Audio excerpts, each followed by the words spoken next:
लिख लेंगे तो एक बार प्रोबेबिलिटी करूंगा।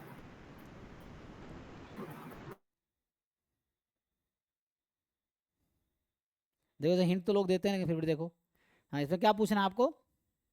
सर ये जो इसमें ए बी, ये बी पार्ट है ना 5.11 का, ये तो हो गया है। बी पार्ट में मेरे को समझ नहीं आ रहा, मतलब सारे कांस्टेंट्स आ गए यहाँ तो, के ए बी सब कांस्टेंट ही कांस्टेंट है। X is a continuous random variable, ये वाला ना, हाँ विथ पीडीएफ। तो ए बी के टर्म में आंसर आएगा, जब आपको लिमिट में ए बी दे रखा है ना, तो ए बी अच्छा। नहीं निकालना है, ए के निकालना है, और के की वैल्यू ए बी के टर्म में आएगी, कोई दिक्कत नहीं नहीं है। सर, उसमें उसने बोल भी रखा है कि what are the possible values of A and B and what is K, मतलब सबकी वो वैल्यूज पूछ रहा है।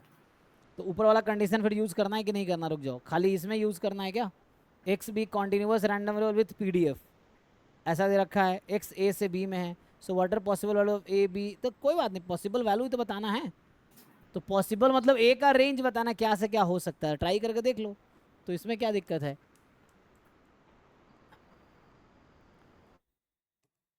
यही है ना? अच्छा, तो तुम्हें इसके लिए डिस्ट्रीब्यूशन का ज्ञान चाहिए, पता है? वो तो तो सर हाँ। स्टैंडर्ड डिस्ट्रीब्यूशन का ज्ञान चाहिए, मुझे ये बताओ कौन से पीडीएफ में ऐसा आता है, तो उससे काम हो जाएगा। तुम्हें सारे स्टैंडर्ड डिस्ट्रीब्यूशन जो सिलेबस में नाम लिखा है पता है, अभी कराऊंगा 2-4 क्लास बाद। मुझे ये अच्छा। बताओ, इसलिए ए भी पूछ लिया तुमसे, मुझे बताओ किस पीडीएफ में ऐसा टर्म आता है, आइडिया है? नहीं सर मेरे को बीटा डिस्ट्रीब्यूशन नहीं। सुने हो, बीटा डिस्ट्रीब्यूशन? नहीं सर मैंने नहीं हाँ, सुना। तो ये इसलिए आप नहीं कर पा रहे हो क्योंकि ये डिस्ट्रीब्यूशन बेस्ड है। तो बीटा का जो पीडीएफ होता है ना, 1/बीटा अच्छा। फंक्शन ए बी, या ए बी के बजाय मैं एम एन कर देता हूँ, एम एन एक्स की पावर m-1, 1 - एक्स की पावर n-1, 1 - एक्स यहाँ 0 से 1 होता है। तो ये देख के ही समझ आ रहा है, अब तुम क्या करो, इसको कंपेयर करो उसके साथ, सब कुछ आ जाएगा, कंपेयर करो आप। तो यहाँ से क्या समझ आया, अब मुझे बताओ।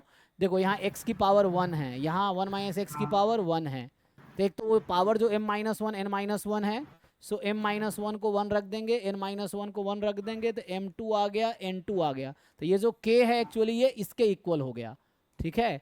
तो k की वैल्यू जो आ गई 1/बीटा इंटीग्रल, बीटा मैथ्स में है, ठीक है, बीटा गामा। यस। तो ये बीटा इंटीग्रल है, बीटा फंक्शन है, बीटा फंक्शन एट 2 बीटा का फॉर्मूला ये होता है कि बीटा एम एन को आप लिख सकते हो gamma M, gamma N upon gamma M plus N, ठीक है?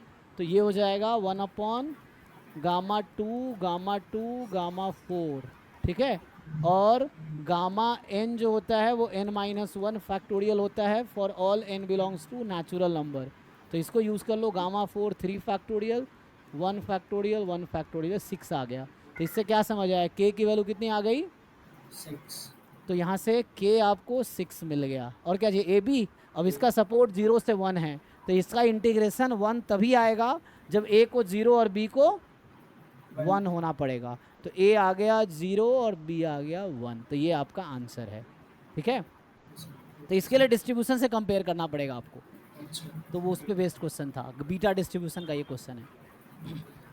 तो सर एक और चीज मेरे को पूछनी थी, जैसे अभी है ना, मतलब आप जो क्लास में कराते हो वो रिवाइज कर लेता हूँ, और प्लस ये जो गुप्ता एंड कपूर की जो बुक है ना, उससे थोड़े बहुत क्वेश्चन प्रैक्टिस कर लेता हाँ हूँ। एग्जैक्टली, वही इनफ है सही। ना अभी के लिए? हाँ, जैसे आगे होमवर्क क्योंकि दूंगा, सर। अभी जैसे टॉपिक हाँ खत्म हो जाएगा ना पूरा पैराग्राफ, हाँ हाँ तो हाँ। खुद आपको बहुत सारे प्रॉब्लम सीट मिलेंगे, मैं खुद कुछ कराऊंगा, कुछ होमवर्क होगा, जी। तो वो आप जी करते सर। चले जाओ, जो non PYQ DPP app में जो 400 का राउंड है, तो जी उसमें इस सर। टॉपिक अभी क्वेश्चंस नहीं होंगे क्योंकि वो इंटरकनेक्टेड ये सर होते हैं। नहीं हो रहा है, मैंने ट्राई करे थे, जैसे, वो थोड़ा हाँ, दिक्कत दे रहे थे। जैसे यही क्वेश्चन है, तो आपको लगेगा अच्छा Yes। पीडीएफ तो पढ़ लिया मैंने, लेकिन ये हाँ पीडीएफ का वही। तो यूज हुआ ही नहीं इसमें कहीं, ये तो बीटा हाँ हाँ डिस्ट्रीब्यूशन का हाँ यूज हुआ है।